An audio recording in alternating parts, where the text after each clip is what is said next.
22nd of June, and it's Alina with you through till 9 o'clock this morning. So coming up in this first hour of the programme, we'll look ahead to this afternoon's Songs of Praise.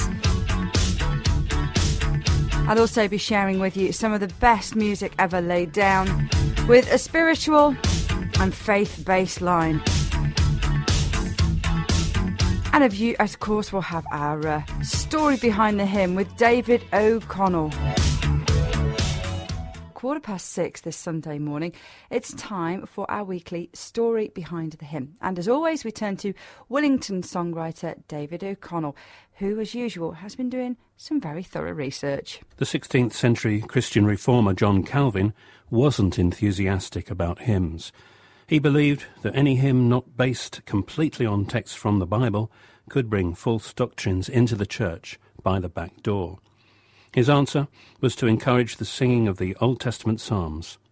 Thus, in 1551, the Geneva Psalter was published, Psalms set to music. One of the main composers was the Frenchman Louis Bourgeois. In 1561, a tune which Bourgeois had written to accompany Psalm 134 was used by the Scottish Calvinist clergyman William Keith in his English vernacular version of Psalm 100. This is probably the oldest hymn still being regularly sung today. It's a hymn of praise, encouraging us to gather in thankfulness to God, to worship Him, and to live our lives for Him. The tune is called Old 100th, after the psalm it accompanies, and is also used for the doxology or short hymn of praise to God, which begins, Praise God, from whom all blessings flow.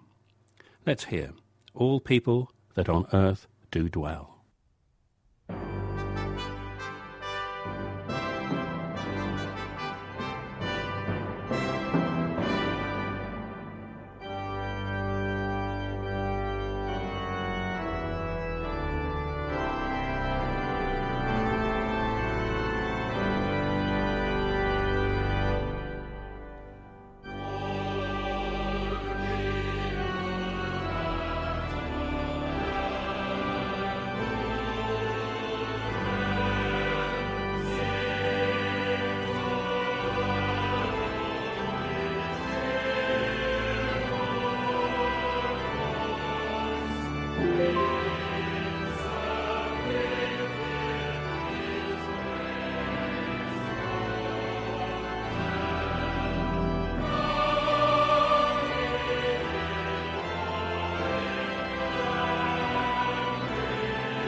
Great version, wasn't it? That, wow, truly rousing stuff. All people that on earth do dwell. Our story behind the hymn for today. Now, thanks as always to David O'Connell for doing such a cracking job for us.